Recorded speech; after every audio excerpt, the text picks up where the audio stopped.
Good morning, everyone, and thank you for attending this year's Conference of Miletus, whether in person or online.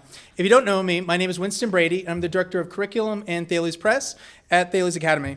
The idea behind this conference is to host 4 different speakers speaking on 4 different topics related to classical education and providing practical teaching tips to use in the classroom. So each speaker has approximately 10 to 15 minutes to explain a deep philosophical idea and connect it to teaching and learning. We hold the Conference of Miletus each year because our mission as a school is to cultivate students of excellence through the pursuit of truth, beauty, and goodness. And any progress we make in this endeavor, we want to share with others because every year the stakes get that much higher.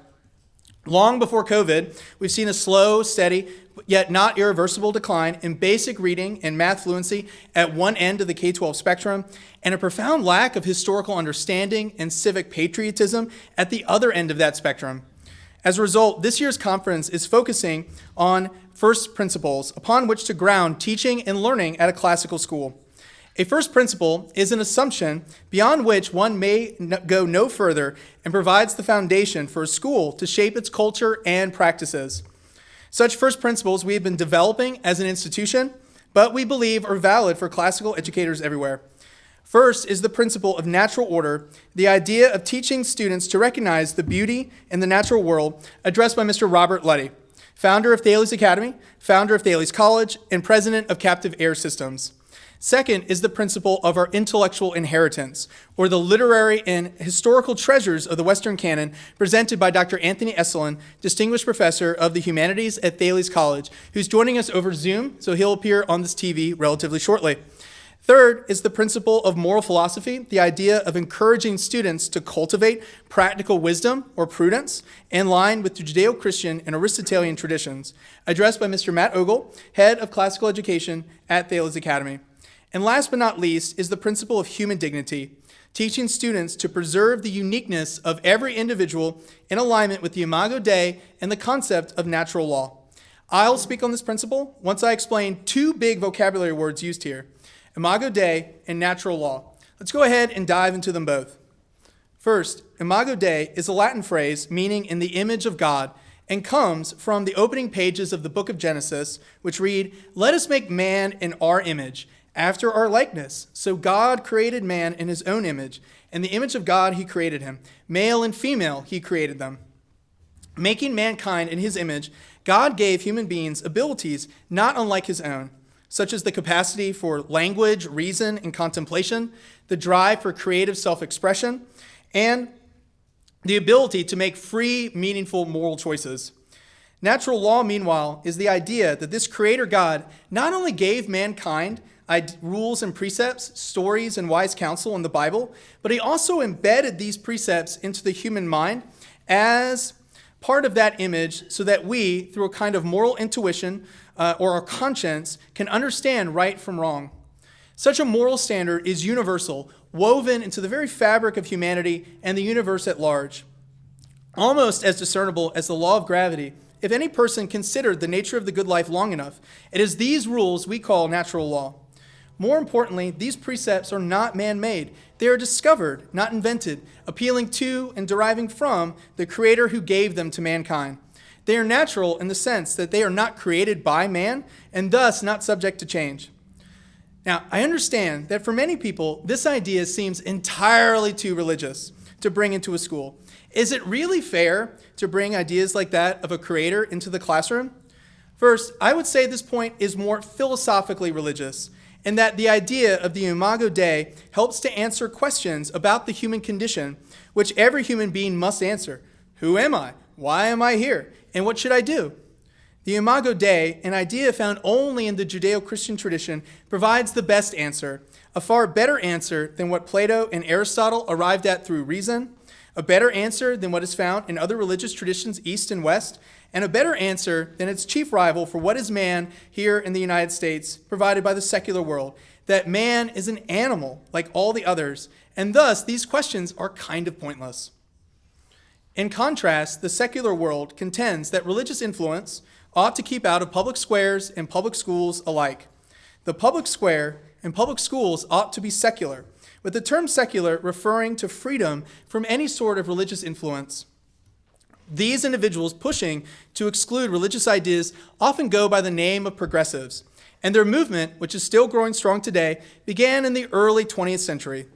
The progressives have their own story about mankind, one quite different from the Imago Dei, a story told to meet the needs of a technologically advanced, industrialized society, and influenced by Charles Darwin's theory of natural selection, that man is an animal whose existence began not in the mind of God, but in a kind of primordial soup, going from scattered proteins to the top of the food chain through natural selection over an indefinitely long period of time.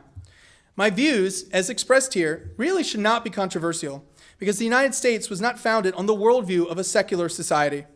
The Founding Fathers held a variety of views along the spectrum of Christian belief, some being quite heterodox. But the idea of a creator endowing mankind with faculties not given to the animals was a principle commonly accepted by the founders. Hence the bold assertion in the Declaration of Independence that all men are created equal and are endowed by their creator with certain inalienable rights. Yet, since the progressive era, an ever-increasing number of Americans have been deceived into believing that a creatorless society is more just and desirable than one that acknowledges such a creator. It's all part of a plan, C.S.Lewis explains in The Abolition of Man. These progressives, whom C.S. Lewis referred to as innovators and conditioners, rejected objective values, jettisoned natural law, and promised in exchange that if only their reforms were carried out in full, humanity at large would enter into a glorious utopia overseen by rational, far-sighted government planning and populated with a new kind of human being, one shaped by this new progressive worldview. We live in a world where the progressives have seemingly won the public square and with it the public school, with students across America flooded with the idea they were created by nothing and for no purpose aside for the one they make up for themselves. Yet without a creator, man is basically an animal, and this first principle is a very poor one upon which to build a school, for it is very hard to teach most animals to do anything. For if man is an animal, then everything that is true of animals must also be true of people. We can put this argument into the form of a syllogism, which is a form of deductive reasoning, a formal form of argumentation, wherein you have two propositions that, provided the propositions are true, the terms are clear, and the argument itself is valid, will by necessity lead to a true conclusion. The syllogism is as follows. All animals are creatures that rule by force. All humans are animals. Therefore, all humans are creatures that rule by force. The first premise is almost universally true. Animals settle their disputes by fighting. Lions do not reason with gazelles. They eat them. And the natural world is marked by such resolutions. The secular world affirms the second premise. Humans are basically animals that came about because of time, random chance, and natural selection. Now, if the first proposition, animals rule by force, and the second proposition, all humans are animals, are both true, then the conclusion follows that all humans are creatures that rule by force, creatures with no more dignity than a horse or a cow, his life and his relations marked by the kind of fighting that takes place amongst the beasts. Today, traditional public schools are built upon the principle that man was created by nothing. We don't get into that issue whatsoever. And many of these schools all too often see fighting and drug use on their grounds, or they are producing students who see the world only in terms of a Marx-inspired class struggle. And we should not be surprised at this outcome, for where you begin largely determines where you end up. In contrast, classical educators do not assent to the proposition, all humans are animals. Instead, we hold as a first principle that human beings are image bearers, and that by virtue of this relationship with their creator, they are free moral agents and subjects of profound value. Now, broadly speaking, all of us educators, kindergarten through 12th grade, want to see our students develop a strong work ethic, develop a talent to express themselves, and feel confident, emotionally stable, joyful, regardless of the troubles that are going to come at them in life. From this story of the Imago Dei and natural law, we can derive three joyful habits crucial to the teacher and the student: the joy of work, the joy of creative self-expression, and the joy of just being human. These are points of application that benefit teachers and students alike, since these habits help us to understand what it means to be human. First, there's the joy of work. After the creation, there's an event called the fall. And from there, things get really bad. But incredibly, before the fall, God gives to the first man, Adam, the task of working and keeping the garden. That work was given before the fall means work is a good thing. Like many other good things this Creator made that are good. That work is good and not a punishment flips on its head everything that students might initially feel about work. With this thought in mind, we can encourage students to work hard and develop their talents, not merely to get a job or get rich, but because work can help students find confidence and joy as they act in accordance with who they are as human beings and contribute to the common good.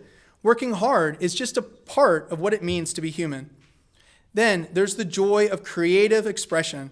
Likewise, before the fall, there's one piece of dialogue from human beings, and incredibly, it's a love poem. When Adam first sees his wife Eve, he breaks out into a joyous and literary celebration of her beauty and of the joy he receives from being paired with her. From this first poem, we can derive significance for writing poetry and all other kinds of creative endeavors because they separate us from the animals. Such endeavors require work to fill one's mind and heart with so many good things that when faced with the right prompt, the right inspiration, they spill out into a song or a painting or a table or anything else that may communicate, I am a man and not a beast. And lastly, there's the joy of just being human. The words, God created the male and female, are profound. God gave us our bodies, a fearfully and wonderfully made vehicle in which to go about the world, eyes to see sunsets, ears to hear birds, and even our emotions, which though they often get the best of us, are often very good. Joy when everything in the world seems right for a change, pride at accomplishing something difficult, anger at injustice, sadness at loss. Now for a moment, I'll speak directly to students and parents who either may need to hear this counsel or want a means of explaining the perils of the middle school years. You see, God, this Creator, made our bodies good, but sometimes they quite simply rebel against us. Pimples, voice cracks, bad hair days, marking the human condition during the middle school and high school years. But there's a growing tendency to view these elements of the human condition, especially during the turbulent teenage years, as evidence that there is something fundamentally wrong with that person, that they may have to make fundamental and irreversible changes to themselves to be happy and to feel at peace. At times, students may entertain or are encouraged to believe that they were born in the wrong body, labeled with the wrong gender, and that the Creator, who doesn't exist under this framework anyway, but if he did, he had a 50-50 shot of getting your gender right, and in this, the Creator failed. And thus, you have to make up for yourself your identity, which you can do through the power of technology to reshape your body and your image and your identity into the image of what you think will make you happy, but which can never satisfy. The better solution, the one open to everyone, is to ground one's joy in the reality you were specially created by a being who knew what he was doing when he made you, and when he finished, called you good. You need not do anything so rash as to start over from scratch, but rather cultivate the joy that comes from knowing who and what you are, not a beast, but a girl or a boy who cannot have more potential and possibilities than what lies ahead of you now. Your job is to improve at the margins, making the sort of incremental changes to your character and abilities you are responsible for, and learn to love yourself as this Creator loves you. I close my address here because within a society that's unmoored from its Creator, man may create for himself whatever identity he wants, even at the risk of his long-term health and happiness, even his own soul. From this rejection of a Creator come ills tearing apart the social fabric. Schools have become a battleground between personnel and the parents of students who attend there as to what those students will be when they grow up. The progressives looked at human beings as something to mold, shape, condition, and perhaps we've reached the logical conclusion of such an impulse. Girls becoming boys, boys becoming girls. No one clear enough or brave enough to answer what a man or a woman actually is. Well, what is man? Man is a creature made in God's image, having much in common with the animals, but endowed by his Creator with gifts and abilities not given to the beasts. And this relationship is what makes man special.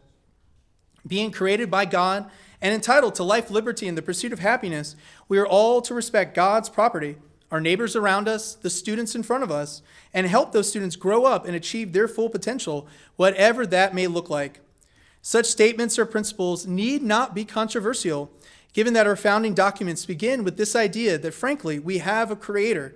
Such an idea that man is not merely an animal but something more should remain valid because the United States of America, the country that such an idea was founded on, has endured to the present day and will continue to endure if we hold to such cherished principles. Such a first principle should remain the starting place for schools, whether they be public or private, charter or parochial. For if we begin here in the Imago Dei, we can secure the blessings we desperately would want to give to our students.